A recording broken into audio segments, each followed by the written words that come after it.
curiosity to investigate the phenomenon. He thought it odd, and with a little perfunctory shiver, as if in deference to a seasonal presumption that the night was chill, he lay down again and went to sleep. But his sleep was no longer dreamless. He thought he was walking along a dusty road that showed white in the gathering darkness of a summer night.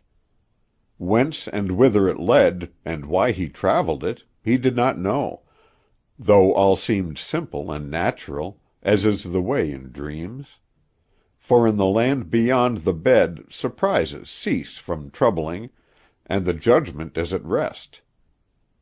Soon he came to a parting of the ways. Leading from the highway was a road less traveled, having the appearance, indeed, of having been long abandoned, because, he thought, it led to something evil. Yet he turned into it without hesitation, impelled by some imperious necessity. As he pressed forward he became conscious that his way was haunted by invisible existences whom he could not definitely figure to his mind. From among the trees on either side he caught broken and incoherent whispers in a strange tongue which yet he partly understood. They seemed to him fragmentary utterances of a monstrous conspiracy against his body and soul. It was now long after nightfall, yet the interminable forest through which he journeyed was lit with a wan glimmer having no point of diffusion, for in its mysterious illumination nothing cast a shadow. A shallow pool in the guttered depression of an old wheel rut, as from a recent rain, met his eye with a crimson gleam. He stooped and plunged his hand into it. It stained his fingers. It was blood. Blood, he then observed, was about him everywhere. The weeds growing rankly by the roadside showed it in blots and splashes on their big broad leaves. Patches of dry dust between the wheelways were pitted and spattered as with a red stain. Defiling the trunks of the trees were broad maculations of crimson, and blood dripped like dew from their foliage. All this he observed with a terror which seemed not incompatible with the fulfillment of a natural expectation.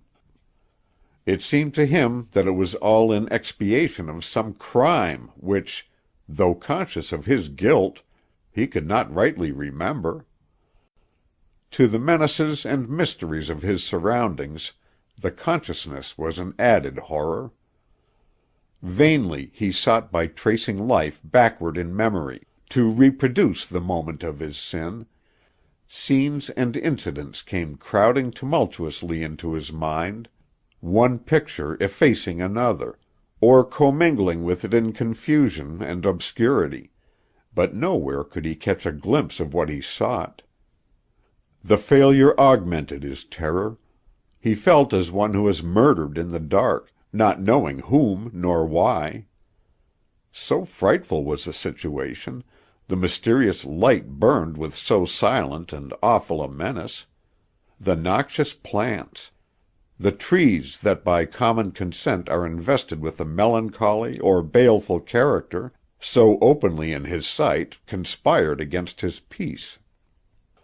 From overhead and all about came so audible and startling whispers, and the sighs of creatures so obviously not of earth, that he could endure it no longer, and with a great effort to break some malign spell that bound his faculties to silence and inaction, he shouted with the full strength of his lungs.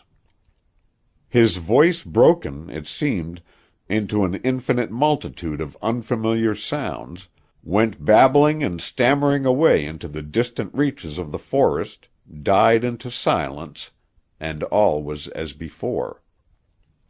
But he had made a beginning at resistance, and was encouraged.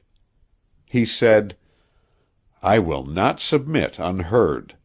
There may be powers that are not malignant traveling this accursed road. I shall leave them a record and an appeal.